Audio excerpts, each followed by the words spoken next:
All right, everybody. The attendance tonight was 9,178.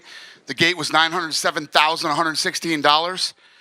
The fight of the night was Lim versus Kraus. Sub of the night was Anthony Pettis. And the knockout of the night was Chad Money Mendez. Congratulations. They all won $50,000. The rest of the gang will be here soon. You have any questions before they get here?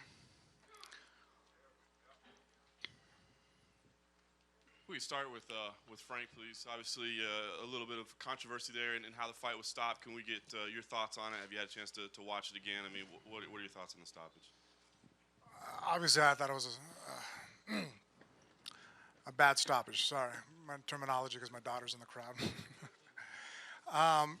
We're fighters. If all the fights were stopped on any kind of a flash shot or anything like that, and actually I took the knee, and I remember going, shit, I'm in a bad position. So that's why I dropped my other knee out from underneath of me so that I could fall to the ground to make sure that I didn't take a second one. I didn't belly out, I didn't flatten out, and I actually tried to re-dig my underhook so that I can get a single, and then I'm looking at the referee stopping it. And then at first I thought, well, maybe I was out. Did I take a bunch of shots that I didn't see? And then after watching it, I'm like, I was conscious the whole time. Even when I stood up, I wasn't wobbled. I was completely coherent. So at best, your argument is it's a flash knockdown. I didn't know fights stopped on that. If that was the case, I never would have beaten Nogueira. I don't think we would have saw Travis Brown knock out Overeem last week. There's too many fights in our sport that are exciting that you got to let us fight. You know, I didn't sign up for a tennis match. It's nothing against Josh. He's a great fighter. He did what he had to do. I think the referee really, I think it was shaping up to be a great fight. I think the fans got robbed. I got screwed over on the fact that I trained so hard for that fight to keep up a pace that I knew I could have driven hard through for the 3 rounds. I mean, say what you will about Jackson's camp and game plan. Everybody comes in shape. I showed up the shape and the scale. I showed up running out there, my motivation. It sucks to do everything right and then just have the door shut on you and it's not your, you know, whatever.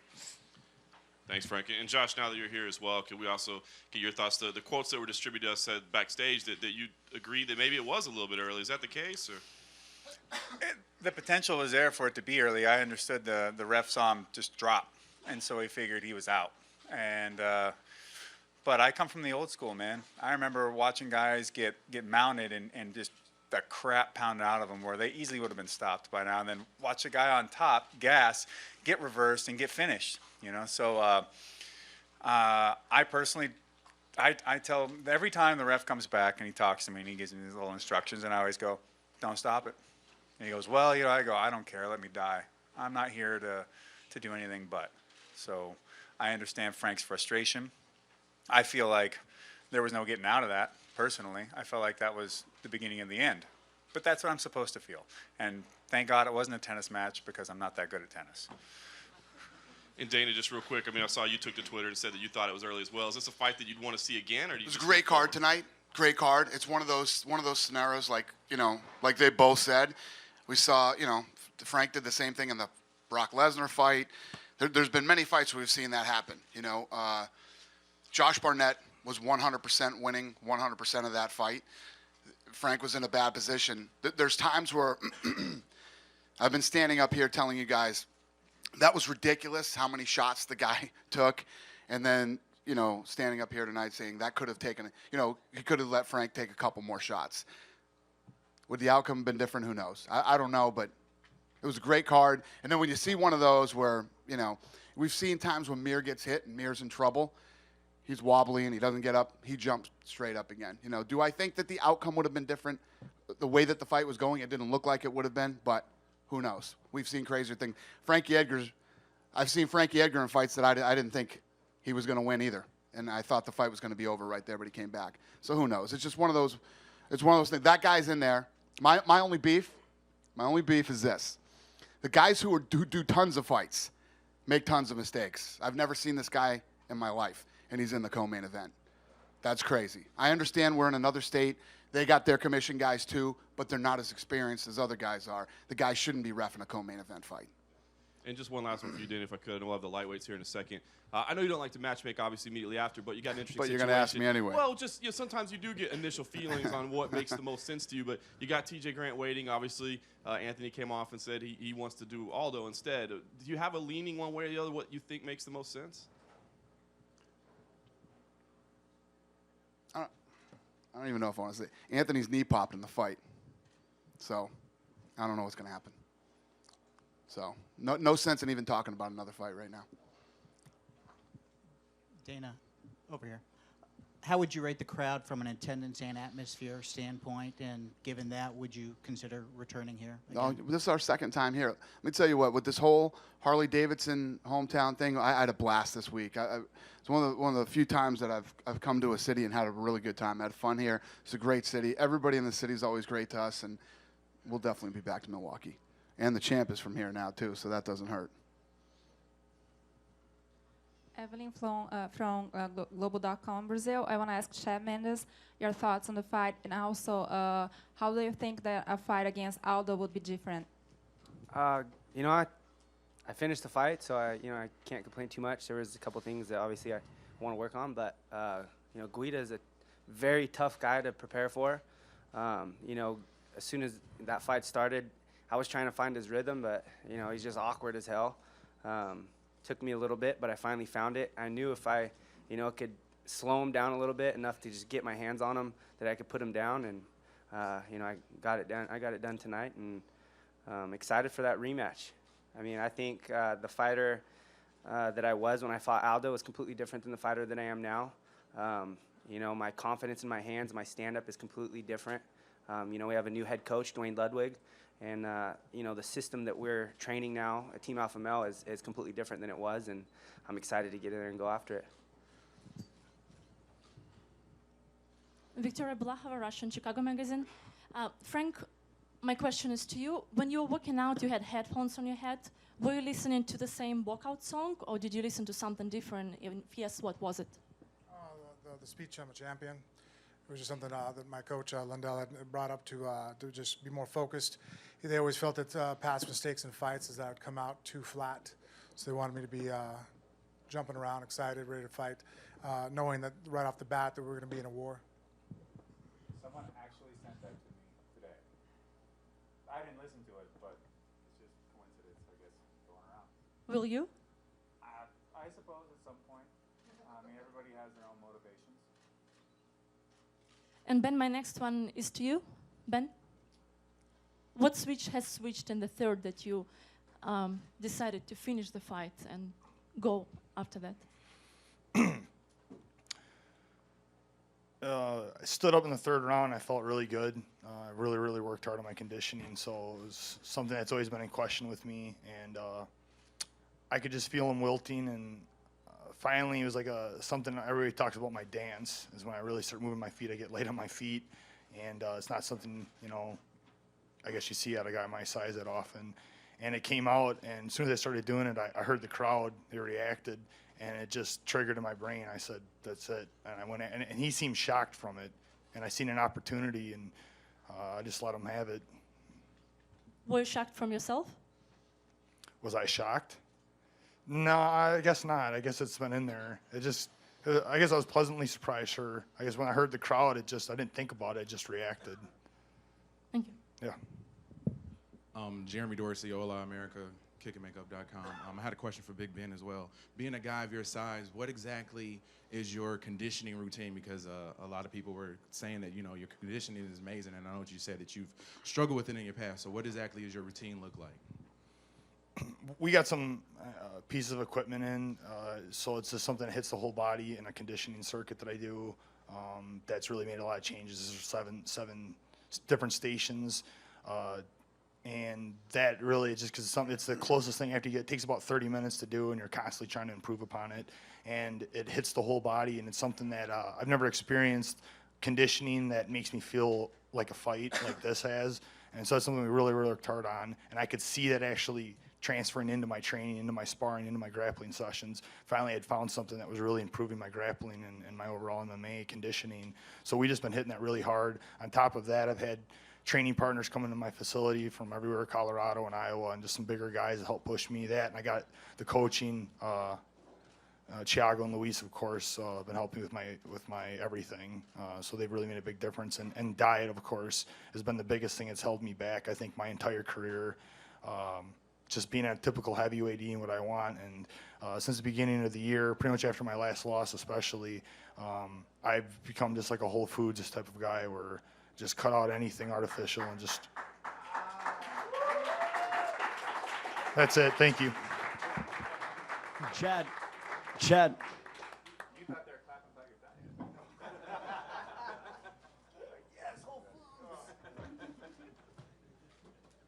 Question for Chad. Chad, were you surprised that in the third round that Clay kind of came out and allowed himself? He was doing a nice job of trying to keep distance, and you guys had some distance with each other. That he overextended himself and allowed you to kind of finish the fight?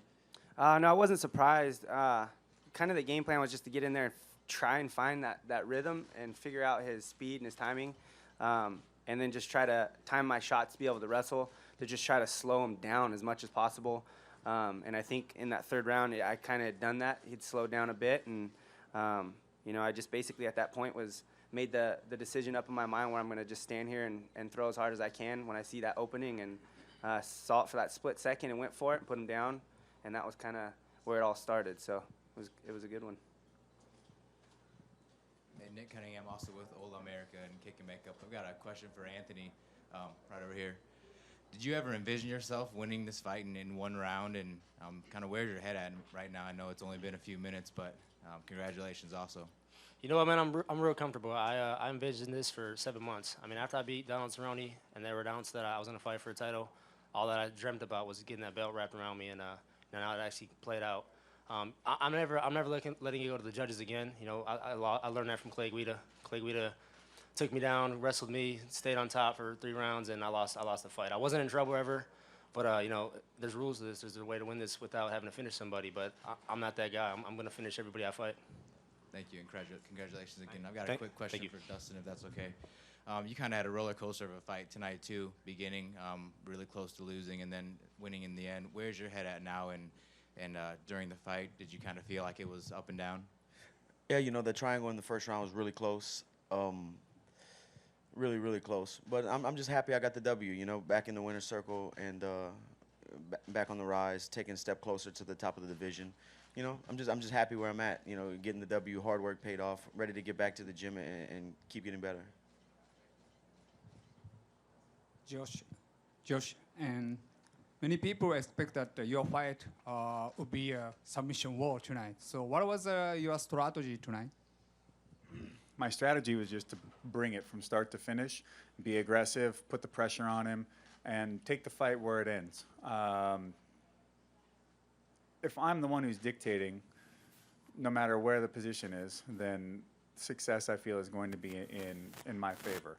And the submission, grappling aspects always existed, but I just, wherever the fight went, I adjusted and kept going. When we created separation, I came after him with big punches, looking for KOs.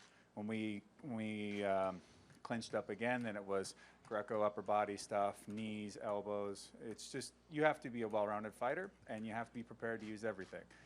Frank is also a well-rounded fighter, and it's easy to say that our strength, one of our strongest aspects anyways, is our grappling and our submission game, but Frank has used a wide variety of techniques throughout his career as well. So if you really look at it as a whole, it's not that surprising that where the fight ended up.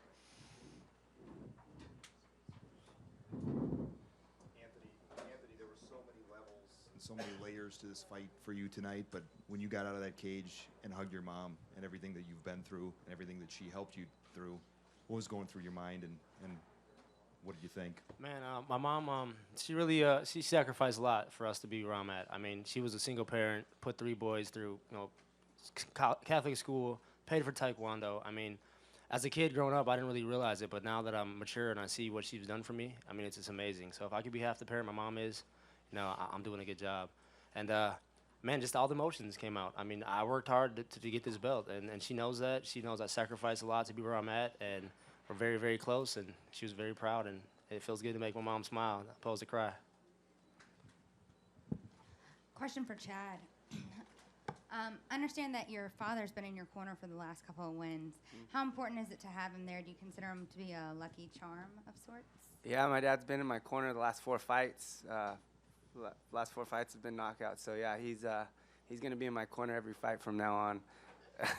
my dad started me in wrestling when I was 5 years old, so he was there with me all the time, and I don't know why the hell I didn't have him in there in the beginning, but I think I found my lucky charm. So yeah, he'll be in there. Anthony, congratulations. If you can first of all talk about how this compares to your other championship that you won, and is it feel the same or better because it's you said a more significant title? Yeah, I mean this is the NFL NBA of mixed martial arts. So winning that WEC title meant a lot to me. I was very young. I mean I fought Ben a year and a half into the WEC, so I didn't have a lot of time, a lot of experience to fight someone like Ben Henderson. And now that we grew in the sport, he was a champ doing his thing out there. I mean this guy's a great champion. I mean he was very respectful, never does dumb things out there. Very respectful guy. And now we're both in the UFC, and I win this belt. It's amazing, man. It's something I really tried hard to do, and I finally accomplished it. Anthony, what can you share with us? Can you walk us through the armbar? That was an amazing move, and it looked like Ben landed a couple elbows on you, maybe was in a pretty good position. Can you sort of take us through the armbar, how you saw it, and because that's not your thing really. No, I mean jiu-jitsu is my thing. I mean I'm a mixed martial artist. I mean I'm good everywhere. And I think a lot of people forgot that I have good jiu-jitsu off my back. I'm always looking to attack. I got to secure the position. I thought he was going to rip his arm out, like pull it out, and I got deep enough where I had his elbow nice and tight. He tried to roll with it. I found the angle, and that was it. I heard him say tap, and I let go. And Ben, was there a mistake that you can point to that you made in there, or was it just a great play on his part? No, it was a good play by Pettis on getting the arm lock. He turned it one direction to go for the shoulder, to go for an angle. I turned to defend that, went right into the elbow, went right into the proper angle for it. Anthony, what can you share with us about what happened when you left the arena, behind the scenes, who you talked to, what was said, emotions, things of that nature? I mean, my brother was in my corner tonight.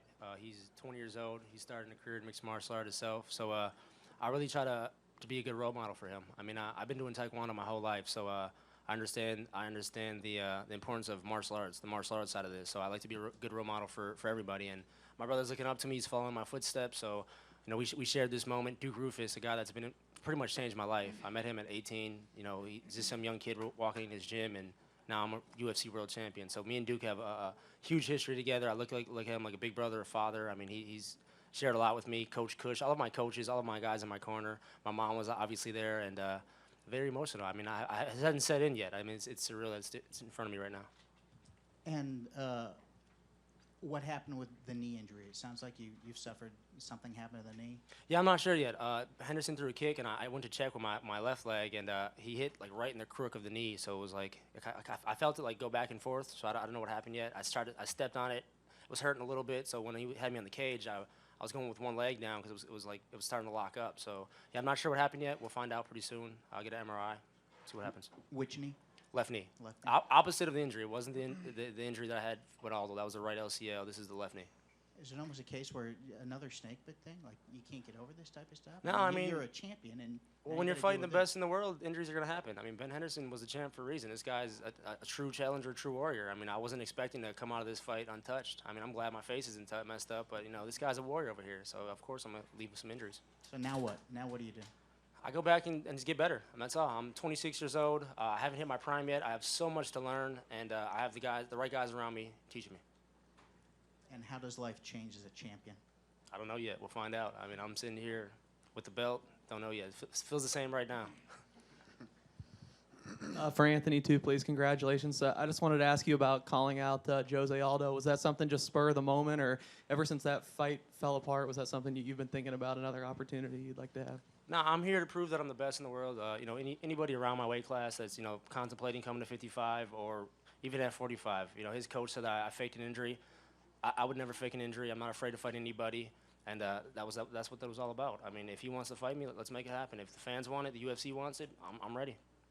You mentioned, I think you said, is it my belt or yours? So are you even willing to go down to fight him? I mean, whatever it takes. I'm here to make the good fights happen. Like I said, I want to prove that I'm the best in the world, anywhere around my weight class, and whatever happens, happens. Wait your turn, Daggy. I'm next. Oh, I'm like, what? Yeah, man, I'll leave that to Chad. I got one. I'm good. Anthony, I have a question for you. Everyone's talking about the armbar, but before you applied it, you did like a spinning move and you were on your back. Can you talk us through that? What was going on there? Because I'm sure that wasn't your intent to be on your back. I'm not sure what you're talking about. Was it like when I Before- had the armbar? Oh, the cartwheel kick. Yeah, the cartwheel. Yeah. Yeah. I mean, I'm just a flashy fighter, man. That's what I do. I mean, I try different things, and if you don't try it, it would never happen. So, I had him with the body kicks a couple times. So obviously he's gonna try to block the body, change it up, go to the head. He got on top of me, and I fought off my back. So it was an attempted kick. It failed, and sometimes it happens. You got to improvise. Okay, and my next question is for Dustin. Obviously, Chad wants that featherweight championship bout, and very much deserving. But you just fought a top 10 guy tonight. Where do you see yourself, and would you like a title shot? Of course, I would like a title shot. That's the ultimate goal, to be the champ.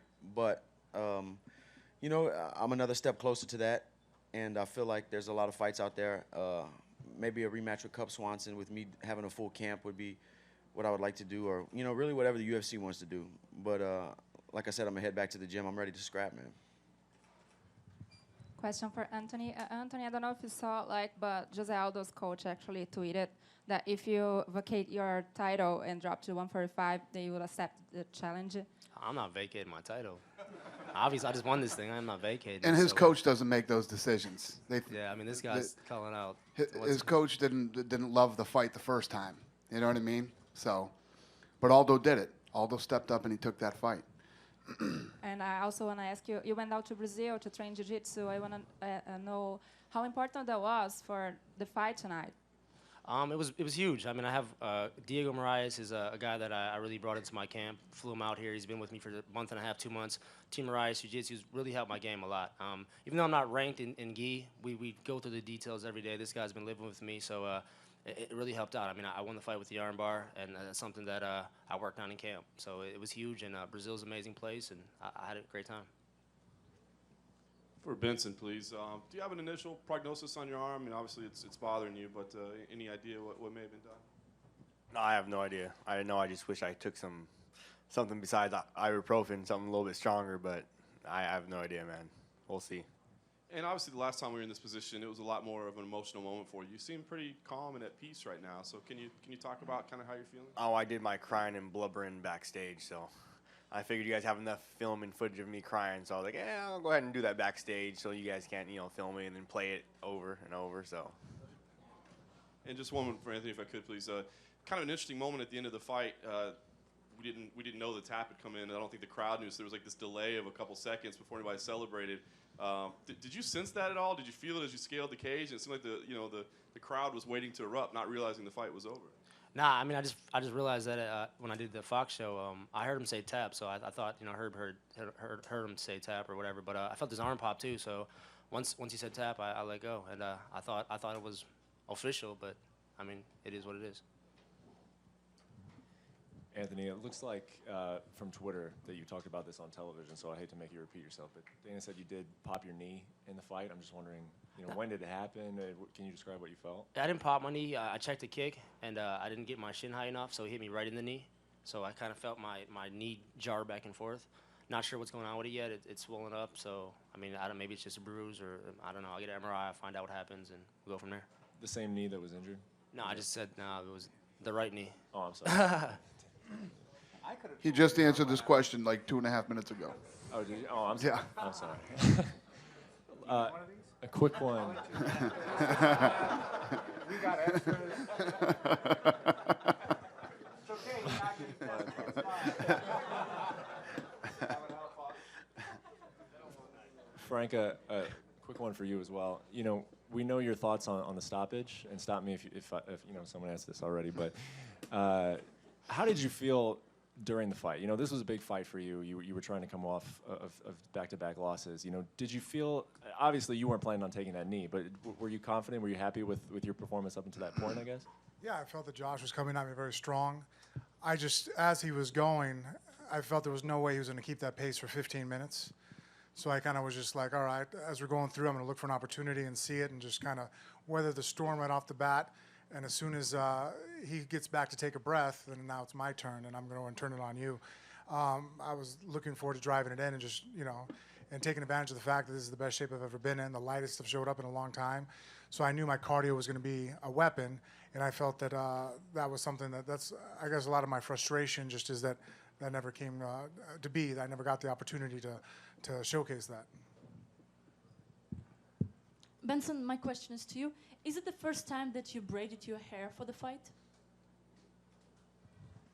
Yeah, first time. Is there any particular reason why did you do that? Just always trying to improve, always trying to get better. And part of that is getting rid of any nuances in the inside the octagon.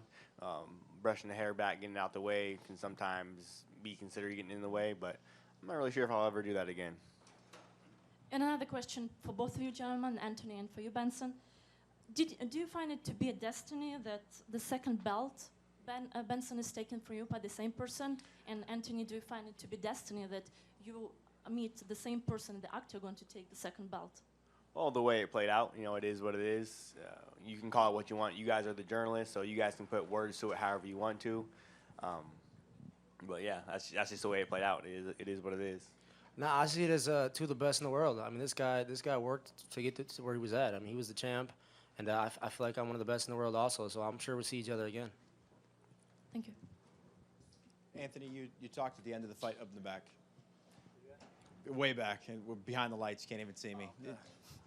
You talked at the end of the fight about, you came here and you sit in the nosebleeds. Can you go through the emotions, before your name's called, the walkout, and kind of how you played off that during the first round? Man, it started when Dana White called and offered me the fight. I mean, it's crazy that I'm actually in this position right now. I mean, from going to the Bucks games, watching the Bucks in the nosebleeds. I mean, obviously my family couldn't afford good seats to being center of attention. I mean, being the guy that everybody came for. It's an amazing feeling, and I just get this sense of accomplishment, man. I feel really good about myself. Anthony, did you, fighting in your hometown, we always hear about guys having, the hometown distractions and a lot of, family and friends asking you for tickets, things along those lines. How are you able to balance, all the responsibilities, and especially with this being your world title shot? My grandpa had 17 kids, and his dad had 23 kids. So I'm used to have family around the whole time, man. Everybody's asking for stuff all the time. It's nothing new. I stayed at my house the whole time. It felt very comfortable. I mean, it was fun. So I made it enjoyable. This is the highlight of my life, biggest moment of my life. So I'm not gonna worry about what's wrong with it. I'm gonna make it just the best time I could. My grandpa's still going. I got I have a niece that's like 1. I don't know if I'm gonna get around any girls that I'm around. They might just get by association. This question's for Josh. Josh, I just want to get your thoughts on returning to the UFC after 11 years. I hate it. Rah, rah, rah, rabble, rabble, rabble. Nah, it's cool, man. It's great. I love to fight, period. So you could just have put this out in a parking lot like we used to do and go at it, and I'd still be happy to go out there and try to bash somebody's brains in. But the non-Viking Neanderthal side of me, even though that's two different things, enjoys the fact that I started with the company right before it turned over, and people ask me about being in the UFC, and I'm like, I remember when this thing was just purchased, and we were running around Japan like a whole bunch of idiots all night long. It was me, this guy, John Peretti. He nibbled on Jeff Munson's ear when he gave him a hug. That was funny. And John McCarthy and Lorenzo, and this was a whole new thing. And I go from last fight at UFC 36 in 2002 all the way back again here in 2013 in UFC 187,000. So it's been a long journey, but I think the grand scheme of it all is that the people that believed in me and trained me from the get-go put the right time and effort into me, and the staying power is here. There is no other fighter really at 16 years in this game that's still out there being in the top 10 as consistently, and I'm glad to be a part of it. And I'm also glad to start from where I did in the dark ages and then end up here in this fantastic turnaround that the UFC is now and where the sport is. Hey, Dan, I just wanted to ask you, all of your champions, I think George is probably the oldest champion now. I think he's 32 years old and is like your oldest champion. It seems like most of them are 26 or under. And I wonder if you can, does this look like the greatest set of champions that you've had when you talk about dynamic athletes and marketable guys? And, you know, you go down the list of guys and you have a tremendous amount of really good John Jones, and Anthony's obviously another one, Jose Aldo. Is this the best set of champions you've had, both from a fighting and a marketing standpoint? That's a good question. I don't know. Yeah, I would say so. I always think, you know, but I'm a purist. The man who beats the man, is, you know, when you talk about marketability and a guy being marketable, there's just so many different. We talked about this the other day at the scrum. I mean, there's so many different ways a guy can be marketable. Some guys talk really well. Some guys fight really well. Some guys do both. I think when we first bought this company and we started to build it, I think we had some great guys and some guys who did some good things, and I think we've had great guys all the way throughout. Because at the end of the day, all the bullshit aside, it's all about the fights. Really, that's what it's all about. As long as you put on great fights, and that's what we've consistently done for 13 years. You know, and like Josh was saying, this evolution that we've had, we've gone out and done the deals and bells and whistles, like I always call it, and these guys always come out and deliver. And tonight was one of those nights again. Everybody came out and delivered, from the prelims right up to the main card. And then a question for Benson, very quickly. The kicks that he was hitting you with to the body, how significant were they? Were they having an impact on you at that point? From what I remember, initially, there were about 2 pretty good kicks that I took note of. Like, oh, I don't really feel too good. Let's not let him do that again. Sebastian Ingowski, Polish Radio. Question to Frank Mir. Are you going to continue to work with Greg Jackson? Yeah, I think that there's no question in that. I think that my performance, as far as how I showed up and in the shape and the cardio and the preparation part that he has control over, I did everything I was supposed to of me, you know. Again, I'm just upset not being able to showcase it in the fight. Hopefully I can turn around and fight again as soon as possible so that I can showcase what I've been working on and what I've improved. I'm going to take 2 more questions. To Ben Rothwell, any special reason you called out Hapa Brown? That one didn't count. Take 2 more. I just think it would be a great fight. You know, I know that he's up in the ranks right now. The UFC's probably got big plans for him. Maybe they need him to have another tough fight first, and I think I would give a good fight for the fans. That was it. I just think it'd be a great fight. I was supposed to fight him again a year ago, so we'll just see what happens. If not him, I'm sure I'll get matched up with another good fight. So, Anthony, right here too, right? Congratulations. Thanks. Can you talk a little bit about what it felt like for you backstage before you even came out? You know, the backdrop of having it in your hometown, and like you said, coming to this arena so many times as a child, I'm sure there's a lot of emotion going on backstage. How was it like as far as calming yourself and kind of getting into the moment? I visualized this a lot, man. I went through this in my mind a lot. I saw myself getting my hand raised. I saw the belt going around my waist. So I try to really keep them nerves, aside. Focus on the game plan, focus on what I had to do to win this belt, and I went out there and implemented it very well. And a question for Josh.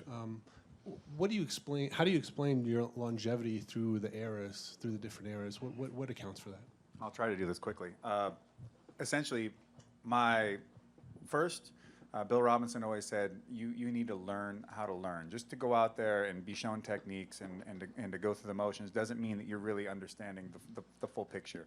And I think that through the great trainers I've had, like Matt Hume and Harushi Manishi and Bill Robinson and Carl Gotch and Eric Paulson and the list goes on, of people working with me over the years, I've taken in as much as they could give me and then some, but I've also trained my mind to be ready to understand the big picture with all the techniques that I'm seeing and how they apply in different situations. And if you'll look, I mean, I'm a guy that's still fighting in the top 10, but I've also coached world champions. I've already coached world champions and been a world champion myself.